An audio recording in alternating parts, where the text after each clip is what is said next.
The reason behind the same is that the National Education Policy, NEP 2020, is based on the functional principles of access, equity, quality, affordability, and accountability, and is India's guiding light for achieving the shared vision of G20.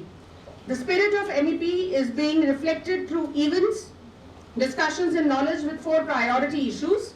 These issues are ensuring foundational literacy and numeracy, building capacities and lifelong learning for the future of work, strengthening research collaboration, and the role of digital technology in education. So today we are going to talk about one of the dimensions, which is the digital technology in education. The first education working group meeting was held in Chennai on February 3, 2023 of G20, and it was attended by 80 delegates from 30 countries. The meet emphasized that 50% of the school-going children will be skilled in the near future, and the recognition to those developing skills is of most importance. We at DME are privileged to host the panel discussion on this important topic with our esteemed group of panelists.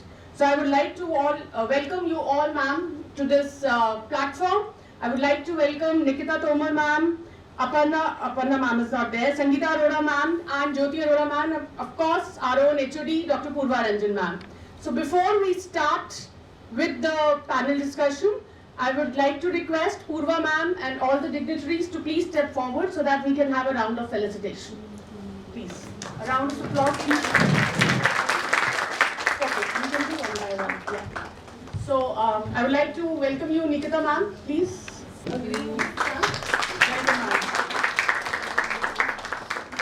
Sangeeta Arora ma'am.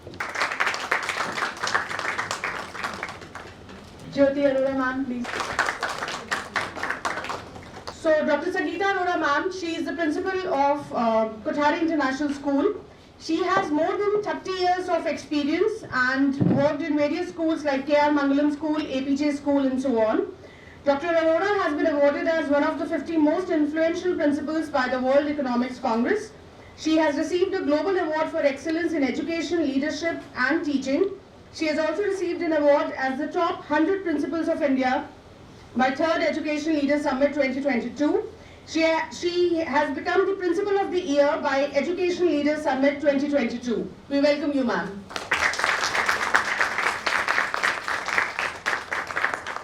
Next, I would like to welcome Ms. Nikita Tomar, ma'am. She has over 25 years of rich experience working in schools affiliated to different boards such as CBSE, ICSE, IGSE and IB. She is at present the principal of Indraprastha Global School, Noida. She is the founder principal of the highly ranked and reputed Sadbhavna World School at Kerala. She has also worked with Navy Children's School at Port Blair and Visakhapatnam, APJ School, Tagore International School, Vasant Vihar and so on. She has a flair for writing and written various articles and chapters in various publications. She has got the Global Human Rights Leader Award in 2019. She has got the Certificate of Excellence by Confederation of Education Excellence in November 22. And she has been awarded as the Principal of the Year by Universal Mentors Association in January 2023. We welcome you, ma'am.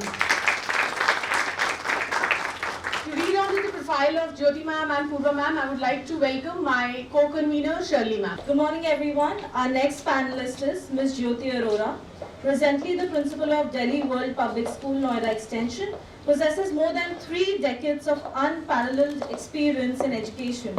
She has shouldered her responsibilities in teaching as well as administration efficiently and successfully. Ms. Arora has had an admirable span at Bal Bharati Public School, Delhi, followed by a successful stint as the Vice Principal of Amity International School, Noida. In DWPS2, she efficiently spearheads the authorization process within a short span of her leadership. A rich exposure to CBSE curricula has empowered her with a diverse and innovative approach as an academic leader. Being adorned with such advantageous skills, she has been the recipient of many awards, which includes the Best Principal Award. In appreciation of her versatility and vision, she has been honored with 2 prestigious awards by Expressions India, the Life Empowerment Award and Principal Leadership for Outstanding Endeavors, which was a special jury award. Big congratulations to you, ma'am. And thank you for joining us today.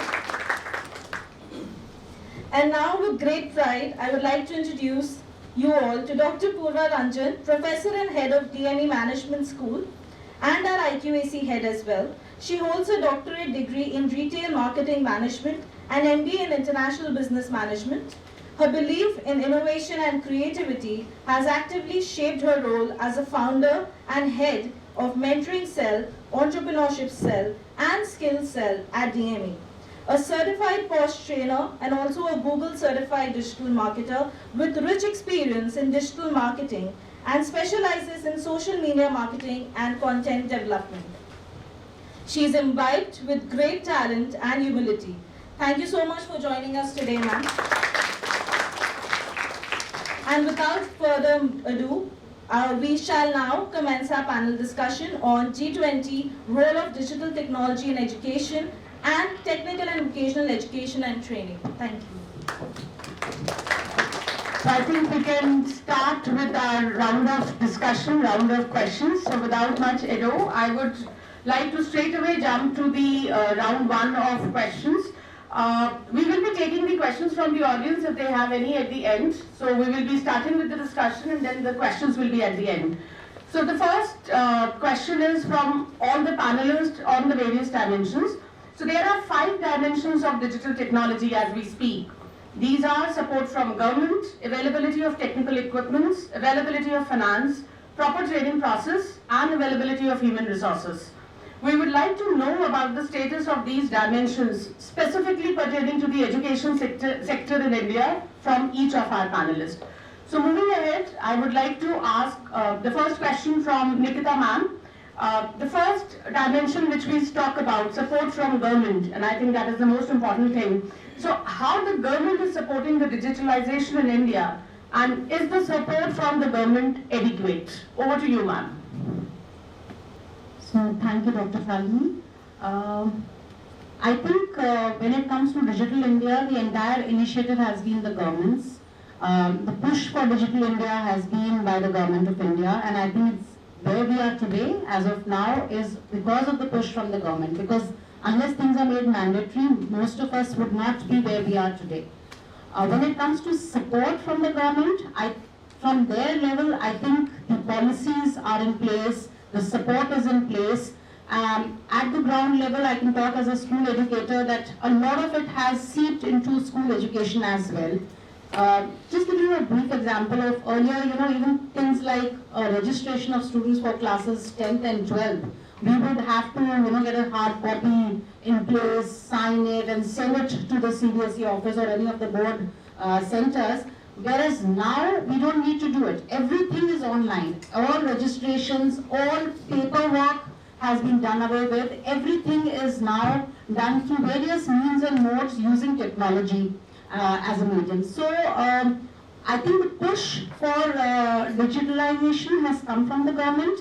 The support has been given in terms of if you need any kind of training, they do send circulars on a regular basis of anybody who wants to be trained. The board is doing training at its own level. The government has got a lot of platforms where teachers can get trained. I think a lot of initiative has to come from us as citizens as well, because everything cannot be given on a platter. So it's a learning process for the entire population. But yes, I'm happy where we've reached, because like you mentioned, there are different facets of digital literacy. Then we come to something like making facilities available digitally to the citizens of the nation, and also expansion of digital infrastructure. So when it comes to any of these things, the government is doing its bit.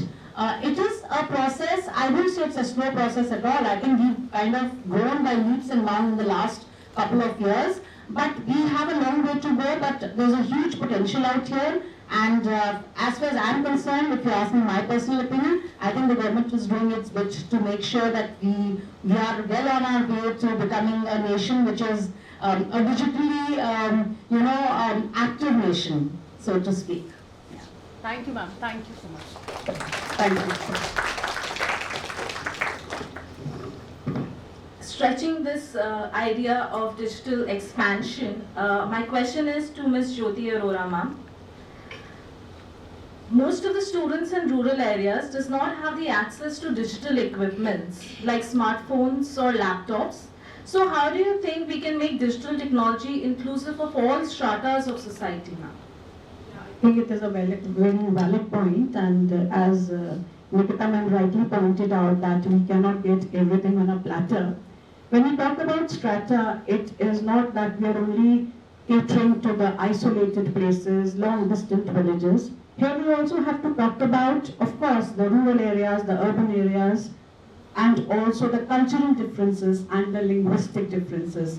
Those differences are also very important. And definitely Article 21A of the Constitution says that compulsory and inclusive education for everyone. So when it is compulsory and inclusive education, ICT, it is imperative that it becomes a fundamental part of the entire scenario. So talking about the various initiatives or as schools, because everything cannot be given to us as a platter, we have seen that COVID has taught us a lot. So when we are talking about the smartphones and the laptops, so when I say about the content part is also important, the linguistic part is also very important. So definitely we could replace them with low-end mobile phones. I would like to narrate a personal experience also. One of my cousin sister was a principal with a government school. During COVID times when she had this problem, she had dropped a message to all of us on the family group that she's in need of mobiles, and all of us had pitched in those mobiles. So what was done, that the entire online content, it was changed into the offline content. So low-end mobiles, definitely converting the online content into offline content, and also we can look into the projectors. Even projectors can be changed into digital whiteboards. And why not an old technology, a radio, an old friend, a television, the cable networks. So I think besides talking about the smartphones and the laptops, these things can be equally important. And why can't we have, like we have hub of schools, why can't we have those schools together where we have the high-end resources and we collaborate with low-end resources? So teacher training programs, they become very important part. And also we can look at the various aspects, sharing information. And also in ensuring that sharing of resources, it's very important. If a system, a computer or a projector, it could be used by many people at one go, if each person, they have their own mouse. So these are additional things which could be done. And also, as I said, that training of teachers is very, very important. It has to be taken very seriously if you want to do it. Because all the teachers in the school, definitely, as Nikita ma'am pointed out, that government has taken a wonderful initiative, and time to time the training sessions are there. But what about those teachers who are in the remote areas? So some kind of support. We as schools in the metropolitan, we also have to be very, very generous. And also the content could be transferred into a language which is pertaining to that area. So this is my take on the subject. If I can just add on here to what Jyoti ma'am has just said, even CBSE has, talking of rural areas, so you do have a platform called Diksha, where it's a digital infrastructure for knowledge sharing. So all good schools, you don't even need teachers qualified. You have content which is available.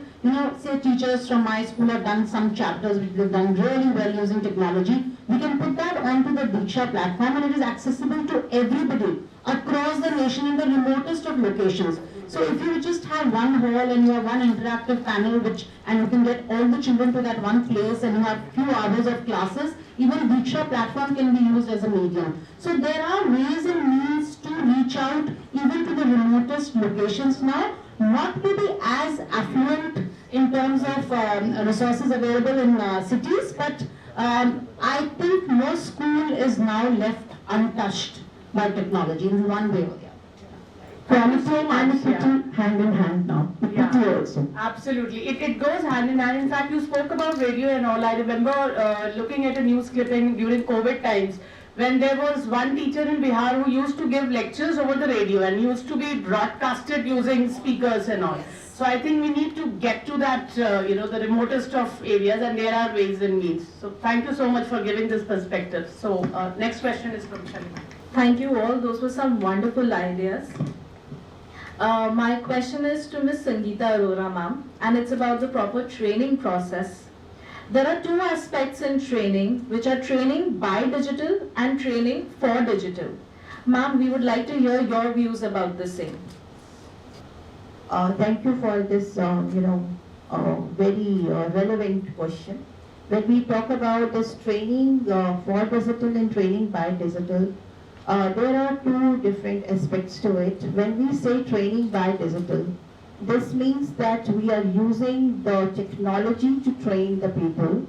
And right now, one of the examples that Nikita has taken as a Diksha is again a training by digital, where you are sharing the best practices, and there are courses which are available which the teachers can take it up. Like this is a competency-based, experiential learning. These are the courses, short-term courses which are available. The teachers can take at their own pace and at their own time when they want to train themselves in. There are new courses which are available. There are portals like Coursera, and I'm sure the audience sitting over here, you must have taken edX is one of the things. Coursera is there. We're opening it up for our children also. So there are some short-term courses which you can take it up, and they're offered by different universities. So you are training yourself for some skills, like these are the children over here. They are training themselves for being the prospective advocates, but they want to train themselves in, say, data analysis. They want to use this as. So that skill is available, offered by, some renowned universities like Harvard is there, Stanford is there, and you can go to Coursera and take that certificate and train yourself in without going to any other place. So training by digital is a wonderful platform where we can reach out to the remote area.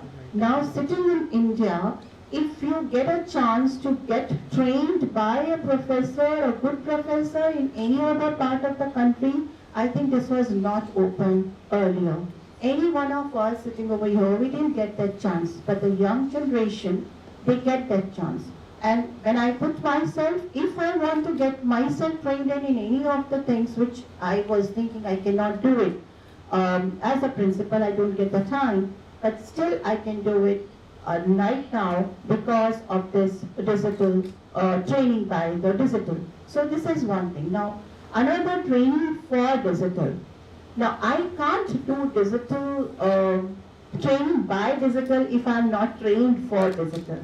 So I have to know some basic skills, or I should have just some basic skills to get myself trained in. Like I should know how to search on net. I should know how to use a device.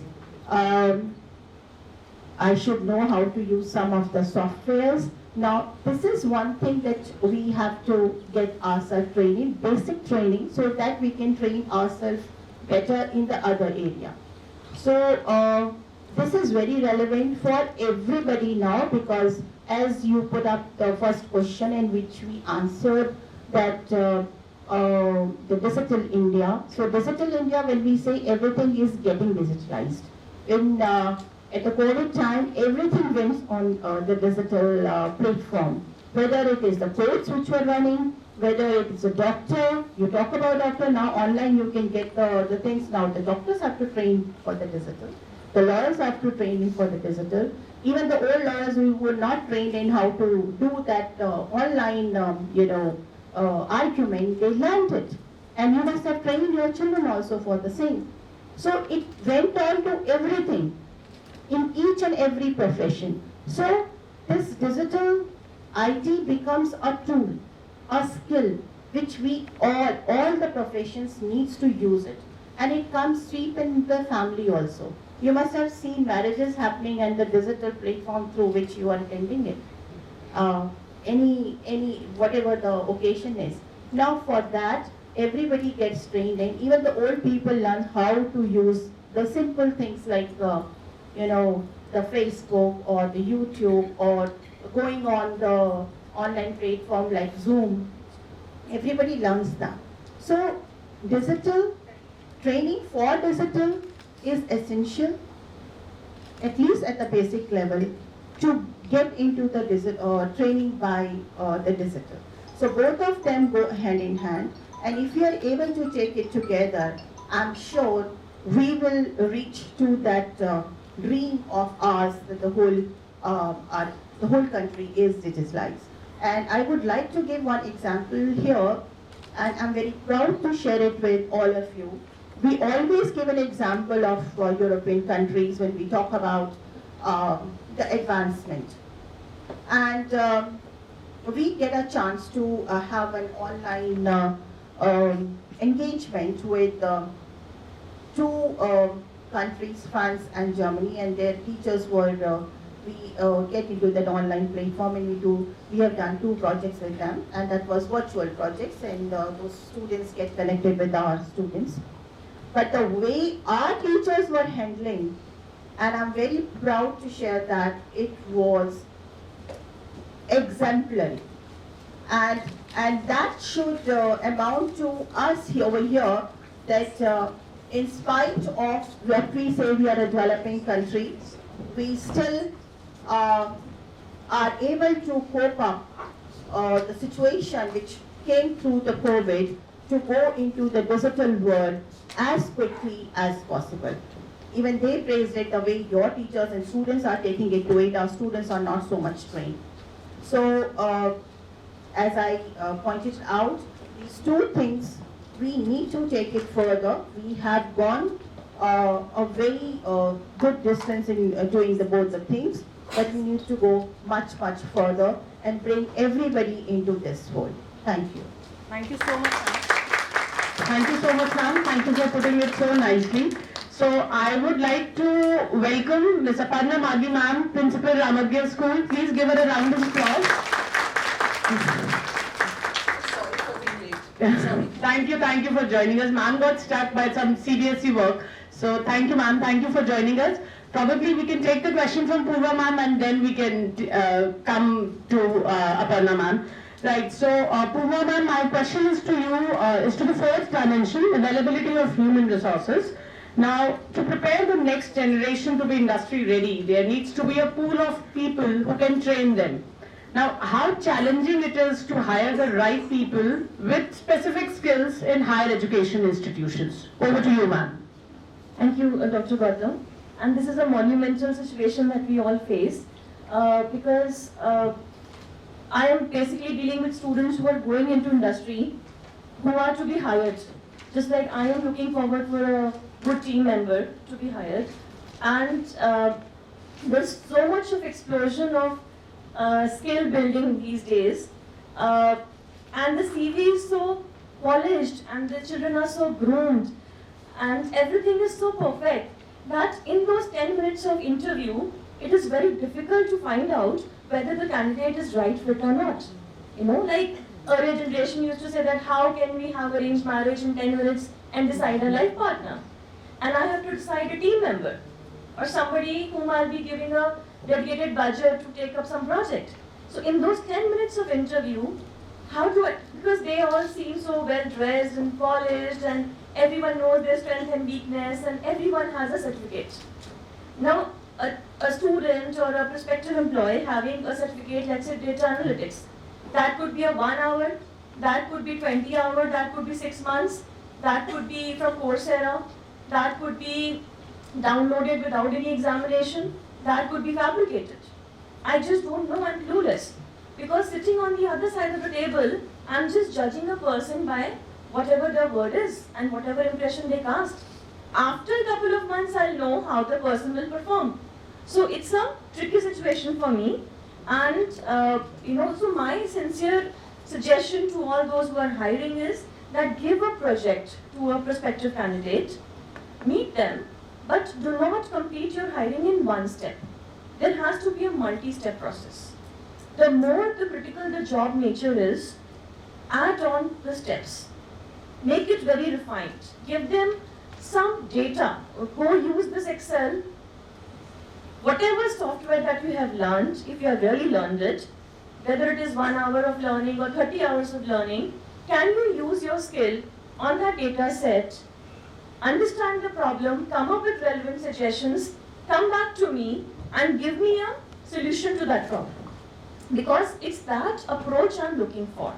So if you have that ability to implement the certification that you have done, whatever hours of course that be, with or without instructor, my important area to assess you is, do you have the decision-making ability and implementation of your skills at that level that I'm looking for. And only then I'll be able to differentiate between the right fit and a wrong fit candidate. Because all of us, like let's say a decade back, market has been full of degree holders. All are educated. From distance learning, from weekend colleges, from evening batches, everyone is a degree holder.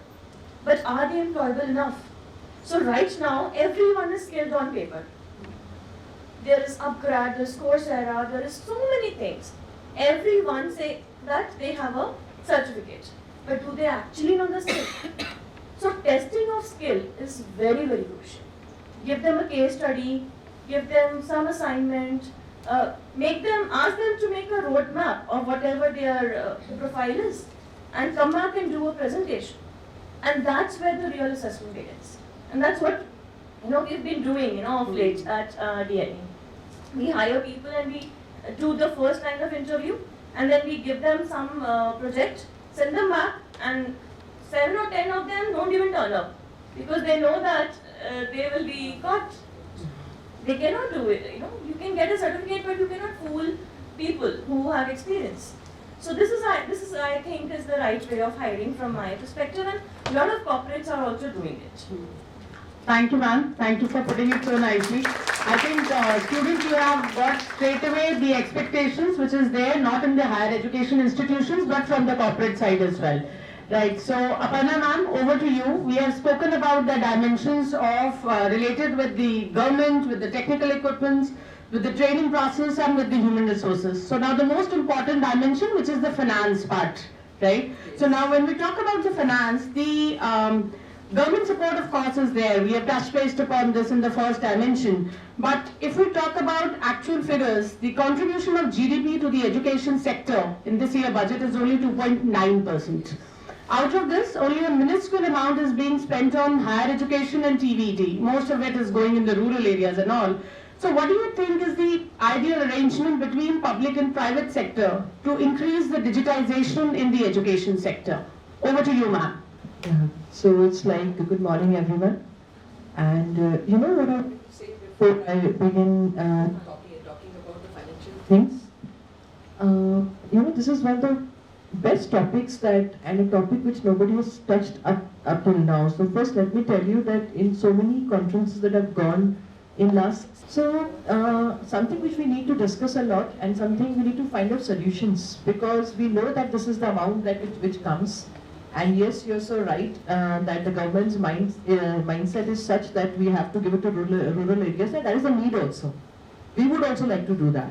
But in that case, we need to work on this, that here's the development, if you see anything proper development which is going on and things that needs to be done. So when it starts from metropolitans, then it travels back. It takes some time, but then it goes back. So if we train things and make things feasible financially, so when it travels back to rural areas, like it goes to B category cities, then D category cities, then finally it reaches where it should reach. But yes, one thing is definitely there. Digitalization is everywhere. Everybody has mobiles, and what did not happen with us happened a lot during COVID, and everybody learned to do it. But yes, financially we need to work on a solution that how this money that comes to us, which is so less, has to be utilized in the best possible way. Financial arrangements, and I think institutions have also have to come forward and see that from where they can get the sponsorships for this. How can we look forward, because there are big institutions and big industrial houses which are coming into this and trying to help us. and making sure that the right things reaches us, okay? So that is one point which I feel that we need to tap a lot where it is concerned that human resources and digitization needs to be brought up in such a way that financial problems and financial restrictions are not a part of it. Everybody at the end of the day talks about money. When we work, our main point is that only. We all are, we love our work, isn't it? Everybody does the work for passion, but yes, money and finances are a very important part of it. So we all are paying attention. Children are here learning, so they're here to make their careers, right, when they come for something. Because at the end of the day, they have to go and search the jobs. So I feel that this is one point where we have to have more discussions, so that when we discuss and we have to involve the government things, like in schools we are involving CBSE in this discussion. So last time we had a discussion regarding AI integration, and in that with Mr. Vishwajit Saha and Mr. R.K. Singh, when we had this discussion in the conference. So the main thing that was discussed was about this point only, that we are talking about we are talking about a skill center. We talk so much about ATL labs and everything. The government is funding ATL labs, but there is no monitoring, right? The monitoring has to be better than it is. And because of COVID, whatever monitoring was there, that also has not taken place properly. So this is one point, that monitoring, if we do properly, and government, it can somehow be increased in a way that after discussion we can find out a path. We can find out a plan. How do we go about it, and how can we make these things work better for us? So this is one point which is under discussion, and yes, financial discussions are underway. It is going to take some time, because where finances come, everything takes time, isn't it? Right? Yes, so that's what absolutely. Yes.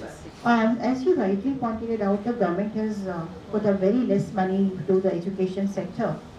Now, and they are focusing more on villages, and they are right so, because as rightly pointed out, the metropolitan, the schools, the society is better equipped to finance themselves, and eventually in India everything we have to finance.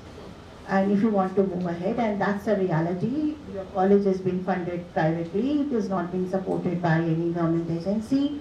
The 4 principals who are sitting over here, we are from public schools, so it is all being funded by the private organization, not by the government. Now, for this to happen, and if we want that digital India, and we want this to be happening, because we would love to have this kind of a studio in our school, but to have that, again, the finance needs to come. As you are saying, how to share it, both of them are sharing it, how we can reach out to the remote area of the country. Then the trained teachers in my school who are actually trained, they can give their lecture and can reach. But then I need those resources, and those resources are to be with the finance. The government really needs to pitch in. Education sector, the fund which has been put up, that is something else. But for the IT, this as a ATL program which has been given to the schools, this some amount needs to be given in the hub, making some schools as a leaders where they have the space and they can take up that program. They have to be given and being as a models, and they can take that forward.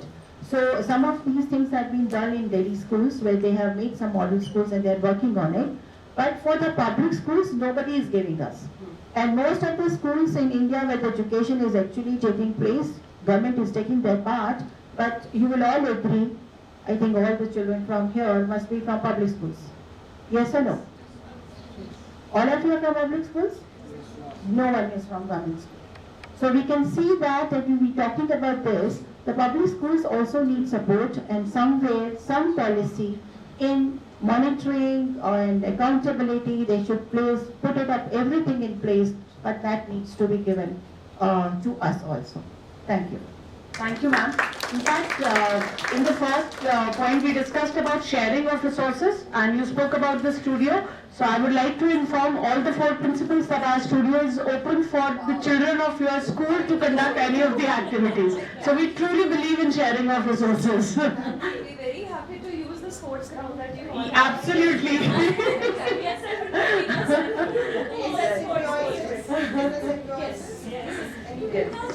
Yes, we have adapted digitally very well, but still there's a long way to go in terms of monitoring, training, and government intervention. Thank you so much, ma'am, for putting your perspective around the financial aspect of digitalization, and I thank all the panelists for appraising us so wonderfully in terms of giving us real examples related to government, finances, training processes, and human resources. Thank you so much, and with this, I would like to start with the second round of Q&A.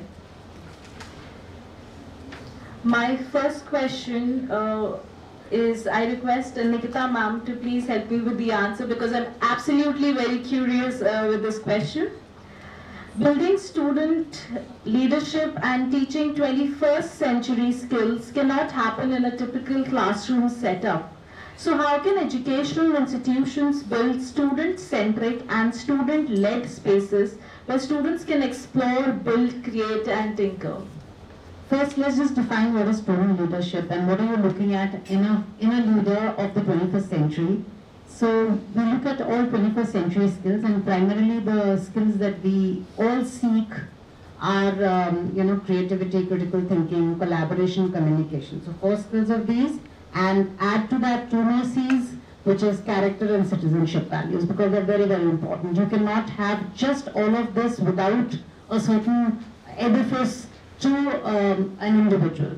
So when we look at all the 6 C's and how to train children to develop these, it's important what you just said, that you cannot think of it happening in a typical classroom. Yet at the same time, it can happen in a typical classroom as well. So I beg to differ a little there, because it all depends on the quality of deliberations and discussions that happen in a class. How you are transacting the curriculum, how you are teaching what you are teaching in the classroom. So if you're a teacher who's teaching any topic that is related to your subject, when you're talking about collaboration, it can happen, you put children into groups. You give them something to deliberate upon, do a flipped class, they learn they check up something, they come back and then they discuss and they do their presentations.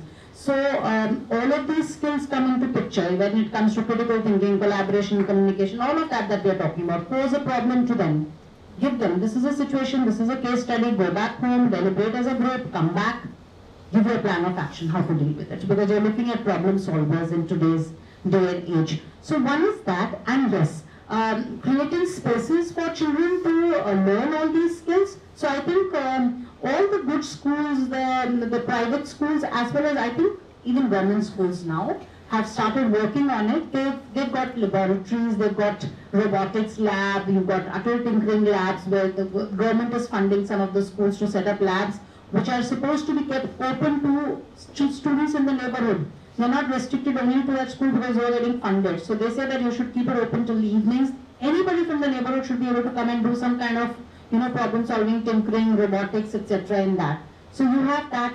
We, I'm sure most of the schools, we have it even for our pre-primary kids and primary kids. We have a Lego lab, and we use it.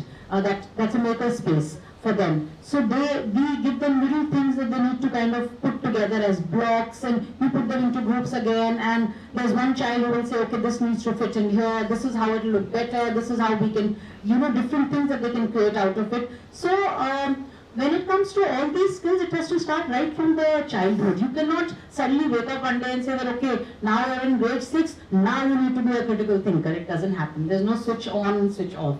It has to start as a process from the beginning. It has to start in classes. It has to start with your teacher asking you questions which makes you think. It is not about asking questions from the back of the chapter. It's about teaching some content and then asking you what you think about a certain thing. What is your different perspective that can come in? I've always felt, and usually people talk about science being a subject which brings in problem solving and critical thinking. I really beg to differ that subjects like political science and history can be taught to create critical thinkers. You can actually pose a situation from history or any event that has happened, and you can ask them that if this one step had not happened in this sequence and you delete it, what could have been the outcome? It's a critical thinking skill. You cannot. So there will be 4 people who will give me 4 different things, and need to just justify it because there's no right and wrong. We don't know what could have happened. So anything could have happened. So I personally feel it is a lot to do with how we approach education. It is not just about creating spaces which creates this kind of thinking. You can create it just about anywhere. So it's anytime, anywhere learning that is important. And when it comes to digital India, I mean, technology really assists you with all of it because we can give them so much more through, design thinking, through artificial intelligence, where they do problem solving on ground in labs.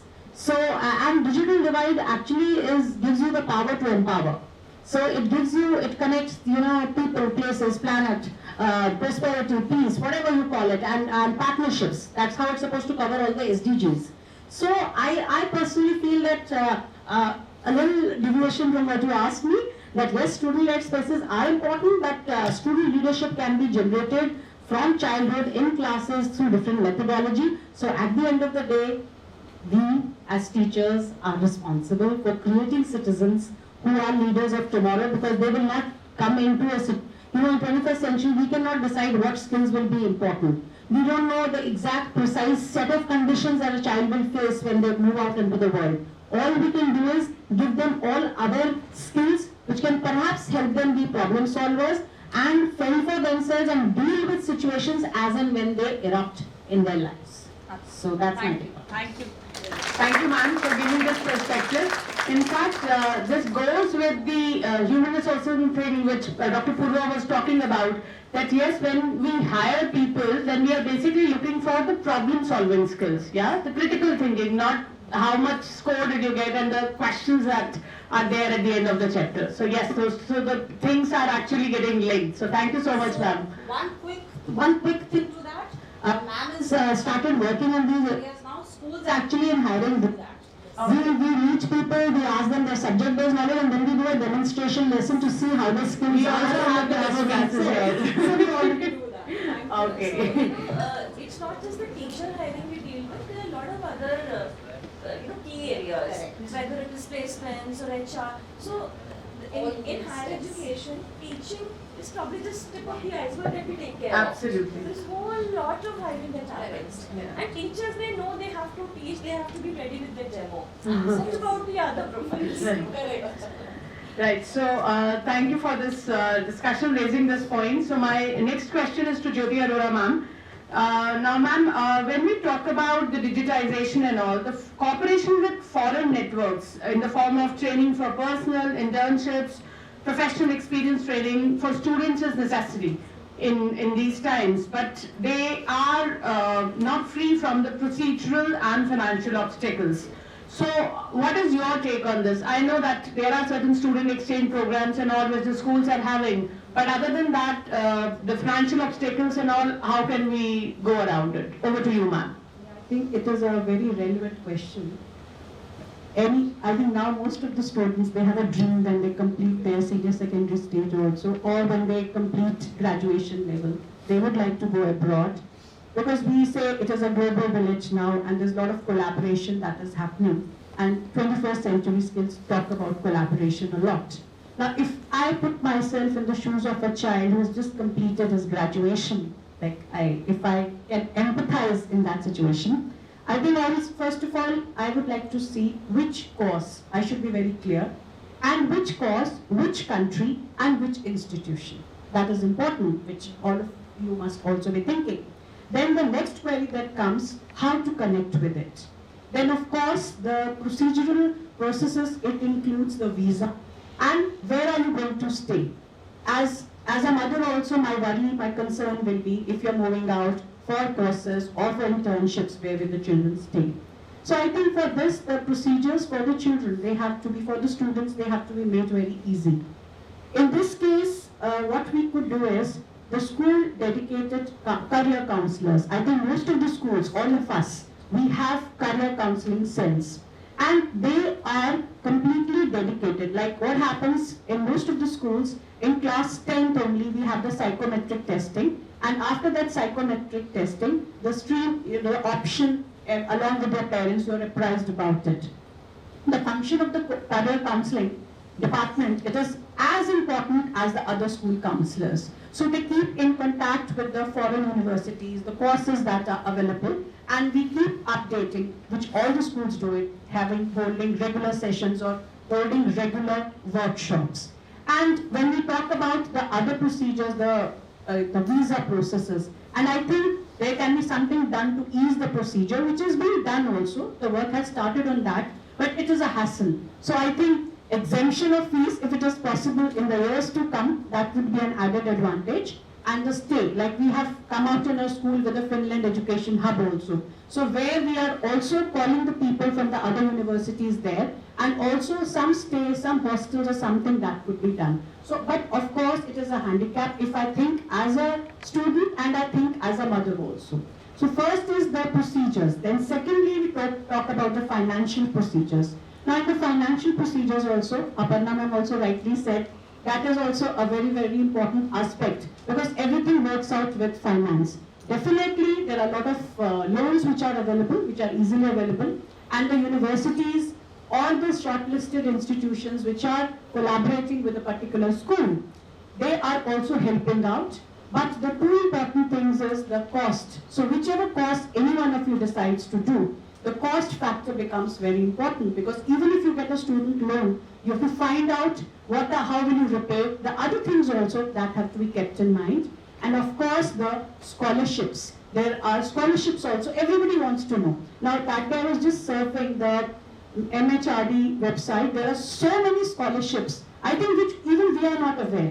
So I think awareness, creating awareness, everything is there at the click of a button. So creating those awareness and working out some strategies which ease the procedure. Another important aspect is creating a very good student database. I think in our schools, all of us have started coming up with a strong alumni. And if you have a very strong alumni, they could also support the children who are there. We have every year all of us have children who are studying in universities abroad, and now the time has come that they have started having sessions in our school. They call their universities online and they are responsible. And now like we are talking about hub of schools, why can't we all be together? Like if a particular child in my school is studying in any of the prestigious university, there could be an online session for all of us also. So these are certain procedures, and internship, why not switch on to online internships now, which are readily available. So I think now the procedures are becoming little flexible, and with passage of time, if we look at the responsibilities of everyone and importance of every aspect, and of course, student exchange programs are a big support now, which the students have started getting that kind of exposure at the school level also. Now, the student exchange program is rightly, when it is they go to different countries. All of us have done ISA projects, and as Dr. Sangeeta rightly pointed, she said the virtual exchange. That is another important thing. You're working, you're collaborating on any project, and which gives you that kind of exposure. And with NEP coming, we already have the foreign universities maybe coming in a short time in a country. Thank you. Sure, ma'am, please. We were just talking about the internship, and I'm very happy to share with all of you that last year even we have done this virtual internship. 17 students of our school, they've done the internship with IBM. So this is something that we were able to open it up, and they have done it. And yes, some of them got associated with one NGO, and they have done the internship with them in, they're interested in the social work, and they got interested in that, and they have done the internship with them.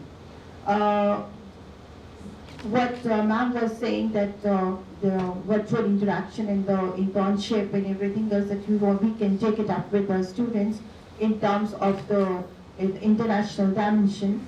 I would just like to add one more thing over here, that as a school, when we are offering this international dimension, virtual digital thing is now the way ahead, because even with the summer programs which is being offered by leading universities, they are offering it virtual. The cost is much less, and the factors like the safety and security, where they are going to stay and who is going to look after, this all will be taken care of, proper taken care of because of the digital way of getting the internship. And this is the way ahead. And rightly put up in this panel when we are talking about the digitization of the education. This is one thing we all need to take it up, that virtual exchange and virtual way of getting the internship done, where these factors of the safety and security and the cost is being taken care of. Thank you.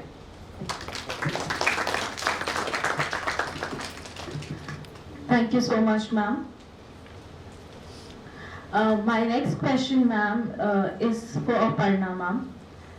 Because you're dealing with the students on daily basis, ma'am, I would like to know that what is your experience with students as digital natives, and are there any assumptions that needs to be rethought? So that's my question, ma'am.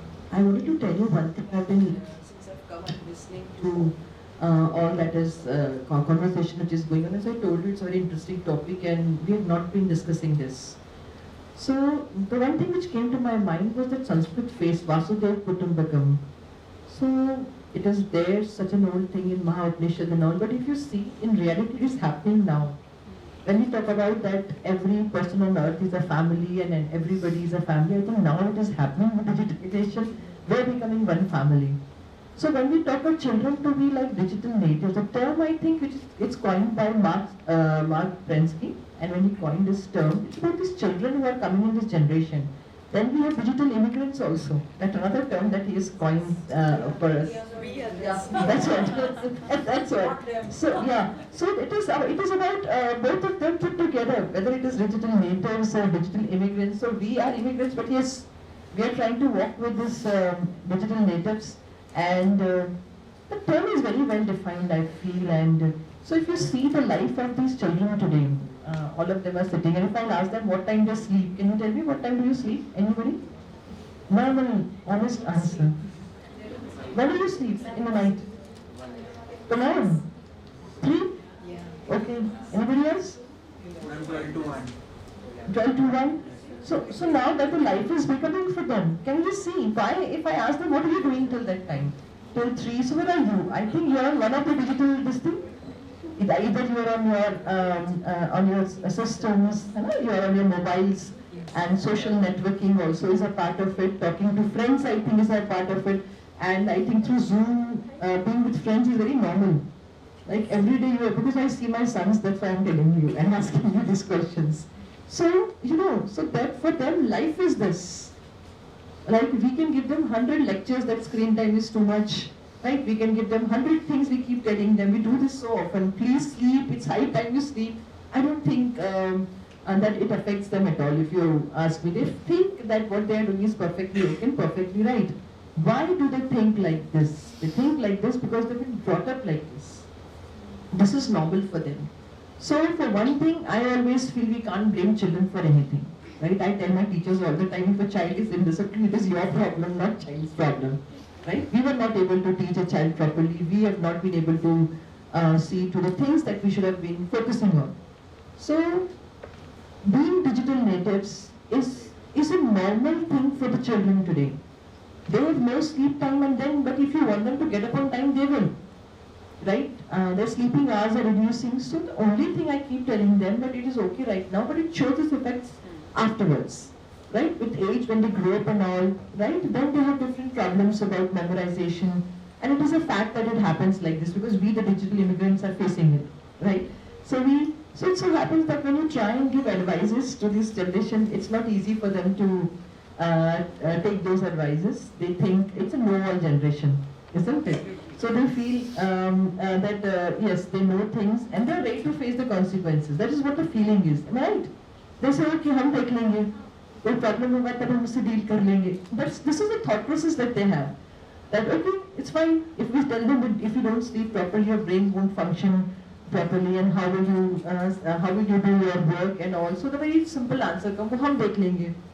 है ना, जब वो होगा तब देखेंगे हम. अभी तो सब ठीक है ना, so everything is going fine.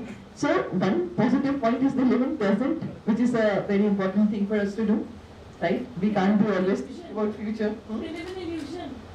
I don't know. I will not call it that. I don't know. I think maybe all of us, if we would have been born in this generation, we would have been exactly like this, isn't it? Sometimes I feel like this. We are all in this journey, but yes, if we would have been born at these times, 100% we would have been like this, right? Because those were the things which were given to us. So defining them or redefining them, I don't think the thought also comes, right? It is, they are like this and they are digital natives 100% right now, and our job is to just make them walk this path as easy as possible and try and guide them, and that you can do only by being a part of it. You can't be sitting afar and you cannot think that you will guide them and tell them that this is right and wrong. No, why don't we try and see how the life is going on about playing games with them. This is what I do normally.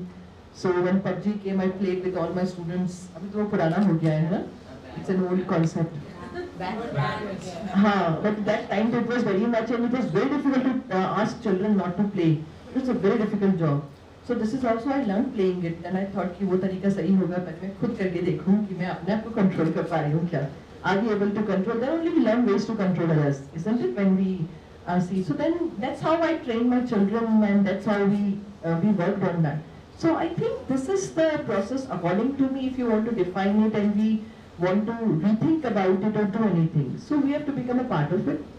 And we have to become one like them and then tell them what is the right way, because at the end of the day we are immigrants, right? So then only we can go forward with it. So that's what is my take on it. Thank you, ma'am. Thank you so much.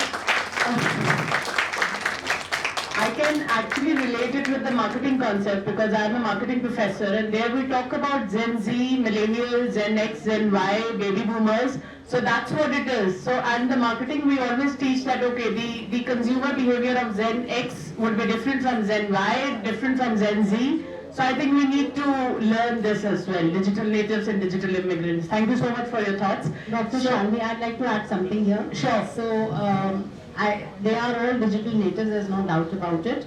But I actually am in awe of this generation because I always look up to them and I admire them because I feel that they're so much quicker with a lot of things, with processing things, with decision making. They may be impulsive, but they take decisions, you see. Not mulling over it and going like that. And they live in a world of possibilities. They live in a world which is on the brink of so many huge things that are happening in the world around. So I feel that they live in times which they can actually tap and utilize effectively. The world is your oyster right now because technologies just will go places. So if you utilize your time well and you play your cards well and you learn and skill yourselves right now, you're looking at some very exciting times for yourself ahead. Maybe we will not be a part of it because you will move into it much, much later. But then I only appeal to you would be that learn as much as you can. Just using technology for socially connecting with one another is just it's a small aspect of technology. What you can do with it to create probably a world that you want to be a part of is something that is very real and it's possible, and we are seeing changes happening every day. So, good luck to all of you, and all respect for all of you. Actually, for I think we can give a round of applause to all of you. Yeah, cheers for yourself. Right. So, my next question is to Dr. Sangeeta Arora, ma'am. Ma'am, I would like to ask you, despite the great efforts that are being made in all the developing countries regarding the digital technology and all, it seems to be a little slow in the vocational training system. In the traditional system, yes, it is there, but we are talking about the vocational training as well, so it is a little slow. So in your opinion, what could be the plausible reasons and corresponding solutions for the same? Over to you, ma'am. When we talk about in context with a developing country like ours, and you were talking about the vocational training, there are two aspects to it. Whenever we talk about something happening and then we have to use the digitalization and we want to take it up in the vocational training, there is one aspect which is research and R&D, research and development. Now, this has not happened in the vocational training. The reason for this, there is no demand for that. Our children, and I'm talking about this generation only, maybe after 5 years or 6 years, there will be children who will be deciding that they want to go to any vocational line and we want to take a vocational training and we want to be skilled in a particular area because that will be acceptable in society. But right now, the demand is not there, so there is not much research and development there to, support vocational training. So for the digital, when there is no demand, somebody will not work for it because there is no demand. Like if I can give an analogy over here, the most of the virus which is getting in the computer is happening with Microsoft and not with Ubuntu. Are you aware of Ubuntu? Yes. You must be aware of Ubuntu. It is not happening with it. Why? Because it is not being used. So it is being, attached to the Microsoft because it is used more often. It's just an analogy, but may not be so much suitable over here. So what I'm trying to say is that for the vocational training, we need it. We have to. It's a youth. India is I think the youngest country of the world, and we have got the talent. We have got the youth over here, which needs to be engaged in a constructive way. If they are not, they are going to use their energy in any other way. So these white collar jobs which they are looking for right now are very less. And all of them cannot get it. Maybe because of the skill, maybe because of the opportunity, maybe because of many other things. There are so many factors which are there. But with vocational training which we need and where they can earn that much, that needs to be created. So we need to work on the two aspects. One is for having this acceptance which has to start from the top, from the colleges where we are hiring those people even though they are not having those degrees, theoretical degrees, what ma'am was talking about, she already said it. She needs a skilled person, may not be having that theoretical certificate, but a skilled person, and that she can check with the project. So she voiced out this concern of hers, and when it will trickle down to the society, yes, you will be acceptable, and most of the software organization like Microsoft, they are not looking for an engineer with a degree. They are looking for an engineer by the skill. And these youngsters must be aware of the same. They will hire a person with a skill after giving a project and not passing out from IIT or any other place if that a person doesn't have that required skill to do the job. So this is now happening, but it has just started. It will take some time. So once it has been done, there is a demand. There will be a research and development in that, and the digital training for the vocational will start with that. And yes, there is a need, and it should happen very fast for all of us to engage our youth in a constructive way. Thank you.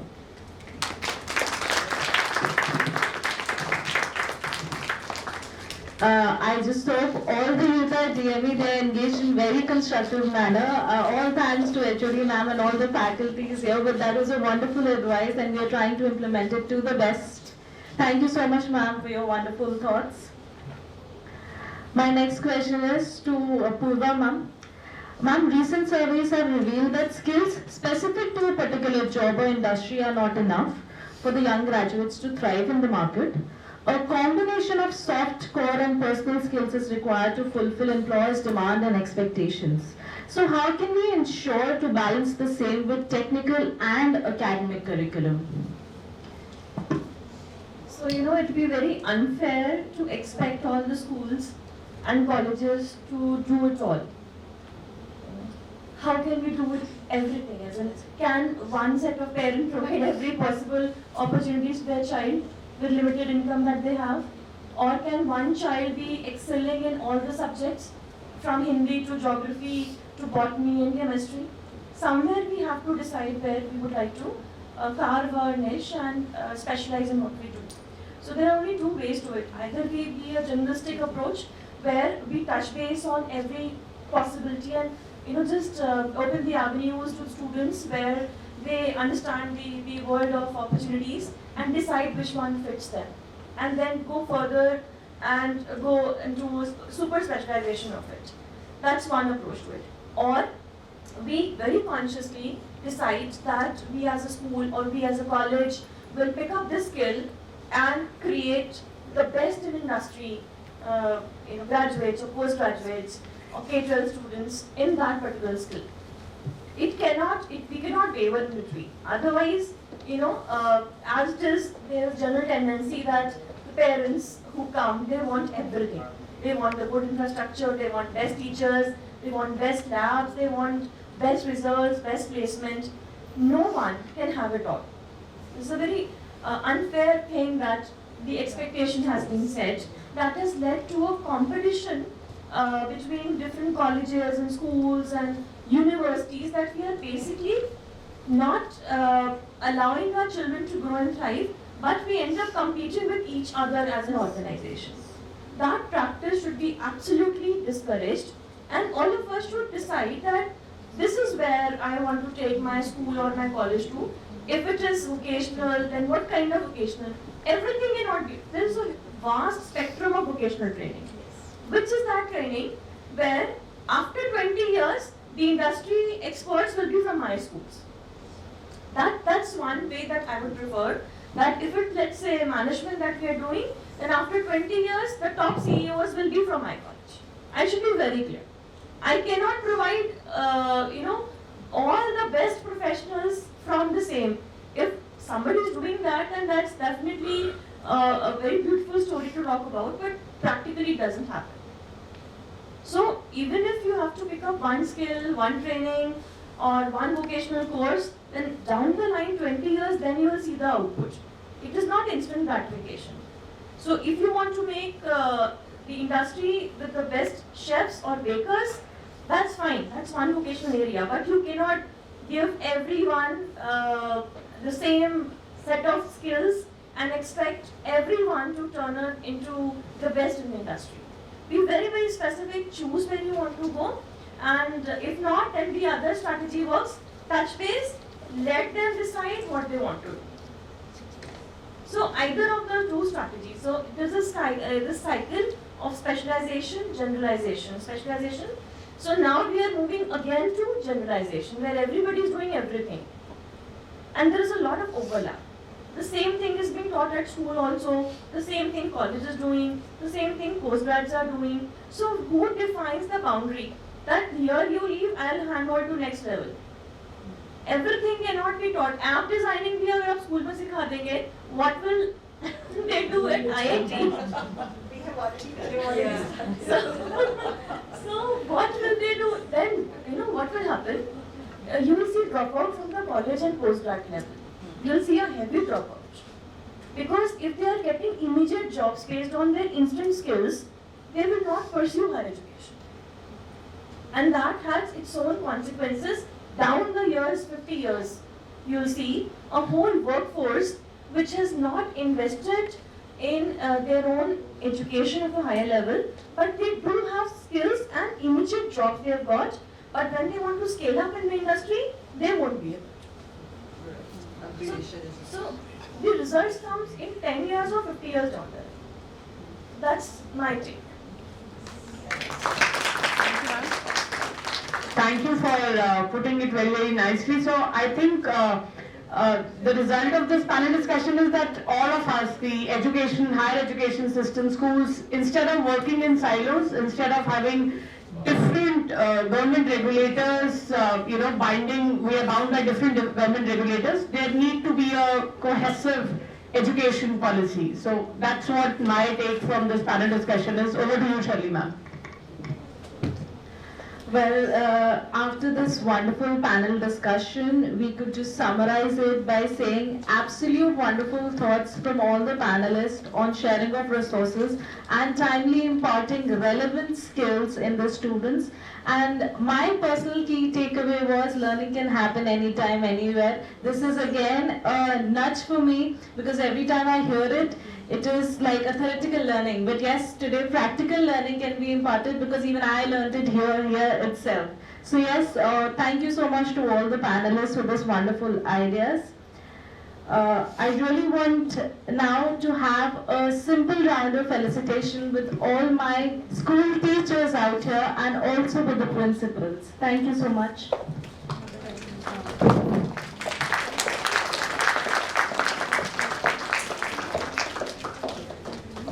Pleasure being here.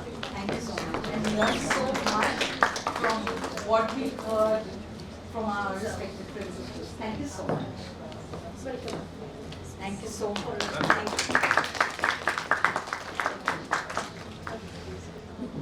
you. Nikita ma'am to please join us on stage, and I request Purva ma'am to felicitate ma'am. Thank you so much. Thank